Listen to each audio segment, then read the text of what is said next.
नमस्कार, आप देख रहे हैं सी न्यूज भारत। मैं हूं आपके साथ स्नेहा सिंह। बड़ी खबर राजधानी लखनऊ से, जहां सुप्रीम कोर्ट के अनुपालन में शिक्षक भर्ती के कुल 1,37,000 पदों को भरे जाने की मांग को लेकर शिक्षक अभ्यर्थियों ने आज बीजेपी कार्यालय का एक बार फिर घेराव किया, जहां पुलिस प्रशासन ने सभी को गिरफ्तार कर लिया और उन्हें पुलिस वाहन से इको गार्डन भेज दिया।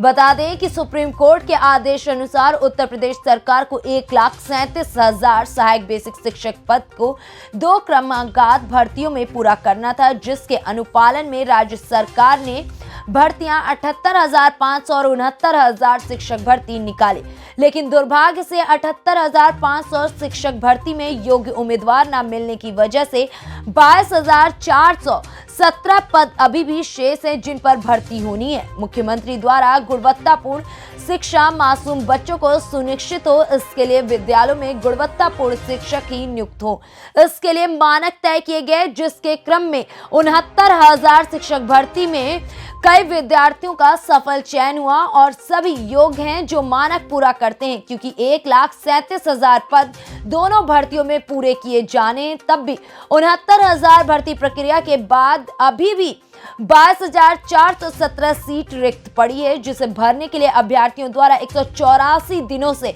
SCRT दफ्तर के सामने धरना दिया जा रहा है और इनके अन्य साथी पानी की टंकी पर चढ़कर प्रदर्शन करें। इसी क्रम में आज अपनी आवाज सरकार के कानों तक पहुंचाने के लिए इन अभ्यर्थियों ने आज फिर बीजेपी कार्यालय का घेराव किया, किंतु आज भी सरकार के नुमाइंदों ने इन शिक्षक अभ्यर्थियों की बात नहीं सुनी। पुलिस प्रशासन द्वारा हर बार की तरह इन्हें खींच कर बसों में बिठाकर इको गार्डन भेज दिया गया। आइए इको गार्डन से देखते हैं हमारे सी न्यूज संवाददाता उमेश विश्वकर्मा की एक खास रिपोर्ट। लगातार एक लंबे समय से शिक्षक अभ्यर्थियों का राजधानी लखनऊ में धरना प्रदर्शन चल रहा है। 1,37,000 पदों को पूर्ण किए जाने की मांग को लेकर लगातार 184 दिनों से SCRT कार्यालय पर पानी के टंकी पर शिक्षक अभ्यर्थी चढ़े हुए हैं। लगातार हर हथकंडे अपना रहे हैं, अपनी बात सरकार तक पहुंचाने के लिए हर कोशिश इनकी हो रही है। हर दरवाज़ा खटखटा चुके हैं, अधिकारियों के, मंत्रियों के, मुख्यमंत्री के दरवाजे तक जा चुके हैं, किंतु इनको उसका प्रतिफल मिलने के बजाय इनको सिर्फ अभी तक लाठियाँ मिल रही हैं, इनका उपेक्षाएँ हो रही हैं। इसी क्रम में आज ये लोग बीजेपी कार्यालय पर अपनी बात पहुंचाने के लिए गए थे, किंतु उनको घसीट कर गाड़ियों में बैठाकर पुलिस की और फिर इको गार्डन यहां पहुंचा दिया गया है। इसी क्रम में यहां पे शिक्षक अभ्यर्थी हैं, इनको लोग प्यार से बाबा जी कहते हैं। जी हाँ, हमारी सरकार से, माननीय मुख्यमंत्री से करबद्ध निवेदन है। मैं यही कहना चाहता हूं कि हम लोगों का 6 महीने से ज़्यादा अब धरना पूरा हो गया है। हम लोगों की दर्द समझे, आखिर कितना हम रोएंगे, कितना हम कितना गिड़गिड़ाएंगे। अगर हमारी बात ये नहीं सुनते हैं तो एक दिन ऐसा आएगा कि वही ज़मीन पर लेटने वाला कभी विरोध में भी खड़ा हो जाता है, और जब विरोध में हम खड़ा हो जाएंगे तब खुद ये हमारे पास आएंगे और तब हमारे यहाँ न आएंगे, हम लोगों से वोट मांगने नहीं आएंगे। मैं यही कहता हूँ कि जल्द से जल्द हमारी जो भी 1,37,000 की सीटें बची हैं, चाहे 22,000 हो, चाहे 25,000 हो, चाहे 26,000, उसको जोड़ के माननीय सुप्रीम कोर्ट का सम्मान करते हुए हम लोगों को न्याय दें और हम लोगों को शिक्षक बनाएं।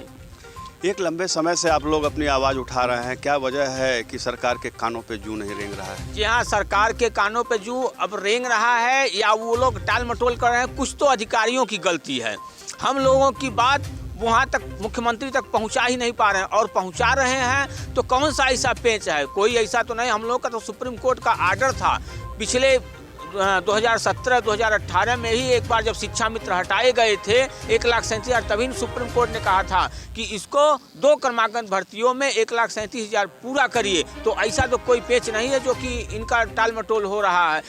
ऐसा तो नहीं है कि मुख्यमंत्री जी के कानों तक बात नहीं पड़ रही है।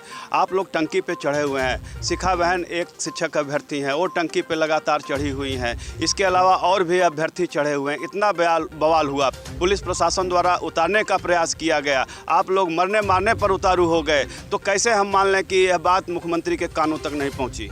अब मुख्यमंत्री के कानों तक तो हमारी सारी आवाज़, सारी बात पहुंच गई है, लेकिन वो पता नहीं किस चीज़ का इंतजार कर रहे हैं। हो सकता है आगे चुनाव है, चुनाव अपना क्लियर करने के लिए, चुनाव जीतने के लिए एक आध हफ्ते पहले या 10 दिन पहले हम लोगों की घोषणा कर दें, लेकिन अगर नहीं करते हैं तो हम लोगों के साथ बहुत बड़ा अन्याय कर रहे हैं वो। आप लोग शिक्षक भर्ती हैं, सारे पेज पता है आप लोगों को कहाँ पे त्रुटियां हुई हैं, तो अधिकारी किस वजह से, किस तरह से मुख्यमंत्री को गुमराह कर सकते हैं? हम लोगों के अनुसार तो कोई गुमराह नहीं करना चाहिए। हमारा 6 महीने नहीं, जबकि हम लोगों का 24-25 दिन जब ही धरना चला था, जब हम लोग पानी के टंकी पे गए तभी उनको जियो जारी कर देना चाहिए था। अगर नहीं कर रहे हैं तो बहुत बड़ा गलत कदम हम लोग उठा सकते हैं उनके प्रति, हम उनके विरोध में खड़े हो सकते हैं। आप देख रहे हैं इनका आक्रोश लगातार बढ़ता जा रहा है। अब जबकि 2022 का चुनाव नज़दीक है तो इसके मद्देनज़र इन लोगों ने भी अपना प्रदर्शन और तेज कर दिया है और सरकार को लगातार चेतावनी दे रहे हैं कि चुनाव में इसका खामियाजा इनको भुगतना पड़ेगा। इस समय यहाँ पे कुछ महिला अभ्यर्थी भी हैं जो पुलिस वाहन द्वारा यहाँ पे इको गार्डन में लाई गई हैं। जी, कहाँ से आप आई? सर मैं बनारस से आई हूँ। क्या नाम है? सर मेरा नाम नंदिनी है। जी बताइए। सर हम अब सिर्फ यही कहना चाहेंगे कि इस भर्ती को अगर 1,37,000 को माननीय योगी जी पूरा नहीं करते हैं, हमारे जो कहते ना, एक रामधारी सिंह दिनकर की एक कविता है कृष्ण की चेतावनी, उसकी 2 लाइनें मैं बताऊंगी जो एक संकेत है इस सरकार के लिए कि हित वचन नहीं तूने माना, मैत्री का मूल्य न पहचाना, तो याचना नहीं अब रण होगा, जीवन जया की मरण होगा। हम लोग समूह में भी कुछ कर जाएंगे, समूह में अगर कुछ कर जाएंगे तो उनको समझ में आ जाए सरकार की क्या होगा, वो उनका क्या हश्न होगा वो समझे। हम लोगों को उनको सिर्फ इतना बताना चाहेंगे कि देखिए आगे चुनाव है, चुनाव से पहले हम लोगों की मांगे को मान लीजिए। अगर इसको मान लेते हैं तो उनके लिए भी लाभदायक होगा और हम लोगों को तो जो मिलेगा, हम लोग अपनी नौकरी करेंगे ही करेंगे, आपका सपोर्ट में आएंगे। नहीं तो फिर यूपी में वो दहशत होगी, जो विरोध, जो प्रदर्शन अभी चल रहे हैं वो अगले साल भी ऐसे ही चलते रहेंगे।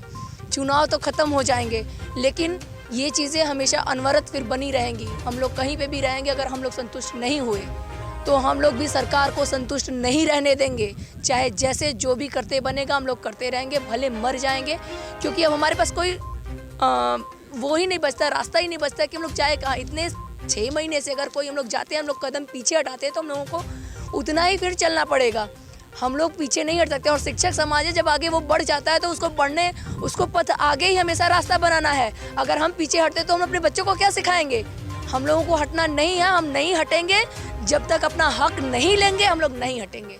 इस समय कड़ाके की ठंड पड़ रही है, कैसे आप लोग का गुजर बसर हो रहा है? SCRT कार्यालय पे आपके और साथी बैठे हुए हैं, खुले आसमान के नीचे आप लोग सोते हो तो काफ़ी दिक्कतों का सामना करना पड़ता है। कुछ व्यवस्थाएं सरकार की तरफ से या प्रशासन की तरफ से की गई हैं? सर शासन प्रशासन एक बार झांकने आ जाए ना, उतना ही हम लोग मान लेंगे कि उनको कुछ सुध है, उनको अपने पब्लिक की चिंता है। जो करते हैं हम लोग अपने से करते हैं, अपने घर से लाते हैं। आप लोग भी तो, आप लोग के भी घर के परिवार के लोग शासन प्रशासन में बैठे होंगे, तमाम ऐसे अभ्यर्थी हैं और दर्द तो महसूस होता ही होगा। सर मजबूरियां तो कुछ तो होती हैं ना। इसी क्रम में और भी महिला शिक्षक अभ्यर्थी हैं। जी मैम, आप? जी मैं आगरा से आई हूँ, रामेश्वरी नाम है मेरा। और सर देखा जाए तो ये धरना जो रखा गया है सरकारी गलत नीतियों की वजह से ही रखा गया है। अगर सरकार 3 नंबर को फ्री में ना बांटती और बिल को पास करके उनकी नियुक्ति ना देती तो शायद हमें ये धरना रखने की ज़रूरत ही नहीं पड़ती सर। और माननीय योगी जी को सोचना चाहिए कि हम लोग किस तरह से इस मौसम में वहाँ खुले आसमान के नीचे कितने संघर्ष में जीवन यापन कर रहे हैं, हम बता नहीं सकते हैं। वो एक मंत्री होने के नाते, एक हमारे देश के होने के नाते उन्हें ये सोचना चाहिए कि मेरी जनता कितनी परेशान है, तो हमें इनकी मांगों को मान लेना चाहिए। और हमारे जो मांगे हैं सर वो लीगली हैं, इलीगल मांग नहीं है। 22,000 जो सीटें हैं वो हमारी हैं और 69,000 में उन्हें जोड़ना चाहिए सर। और उन्होंने खुले मंच से, ABP मंच से उन्होंने इस बात का कहा था कि हमारे पास सीटें हैं बट योग्य अभ्यर्थी नहीं है। सर आज लाखों योग्य अभ्यर्थी ये रोड पर पड़े हुए हैं, आज उनको क्यों नहीं दिखाई दे रहा, क्यों नहीं सुन रहे हैं? आखिर उनको इस चीज़ का समाधान भी तो करना चाहिए। मेरी उनसे करबद्ध निवेदन यही है कि वो हमारी 69,000 में 22,000 सीटें जोड़ के हम सबको नियुक्ति प्रदान करें और हमें हमारे घर जाने के लिए बताएं।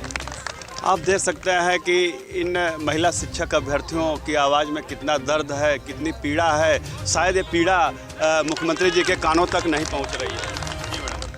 पता नहीं क्या सोच रहे हैं मंत्री जी, क्या सोच करके कुछ भी डिसीजन नहीं ले रहे हैं। उनको देखना चाहिए, एक मुख्यमंत्री उस प्रदेश का मुखिया होता है, जैसे घर में पिता होते हैं। उनकी बेटी इस तरह से टंकी पर इतने दिनों से चढ़ी हुई है, किस हाल में, किस 3 जाड़ा गर्मी बरसात सारे मौसम बिता दिए हैं बाहर। इतनी तेज अब तो ठंडा मौसम भी आ गया है, उसमें भी वो वहाँ पे रह रही हैं और हम लोग सब नीचे रह रहे हैं। किस तरह से रह रहे हैं एक बार उनको जानना तो चाहिए। अगर उनकी खुद की बेटी इसी तरह किसी तरह रह रही होती तो वो इसी तरह मतलब देखते सुनते कि यही देखभाल करने का तरीका है। हम तो उनको एक पिता की तरह समझते हैं, तो उनको देखना तो चाहिए कि उनके बच्चे किस हाल में रह रहे हैं। हमारी जायज़ मांगे हैं, हम कुछ नाजायज़ नहीं मांग रहे हैं, फिर भी उन्हें पूरा करने में क्या दिक्कत है हमें समझ में नहीं आ रहा है। वाकई पीड़ा इनके अंदर बहुत पीड़ा भरी हुई है और ये लोग कहीं न कहीं सरकार से, मुख्यमंत्री योगी आदित्यनाथ से उलाहना भी दे रहे हैं कि हमारी दशा को देखिए, समझिए और इस भर्ती को पूरी करिए। इसी क्रम में और भी कुछ अभ्यर्थी हैं, इनसे जी मैडम क्या करना चाहती हैं? मैं मुख्यमंत्री जी से यही कहूँगी कि हमारी जो 1,37,000 के पद जो खाली पड़े हुए हैं उनको योग्य शिक्षकों से भर के पूरा करें बस। आप कहाँ से आई हैं? अलीगढ़। कितने दिनों से हैं? मुझे 20 दिन हो गए यहाँ पे। लगातार ये शिक्षक अभ्यर्थी आते जा रहे हैं और प्रदेश के कोने कोने से जो शिक्षक अभ्यर्थी हैं इस धरने में शामिल होते जा रहे हैं। इनका आंदोलन अब तेज होता जा रहा है।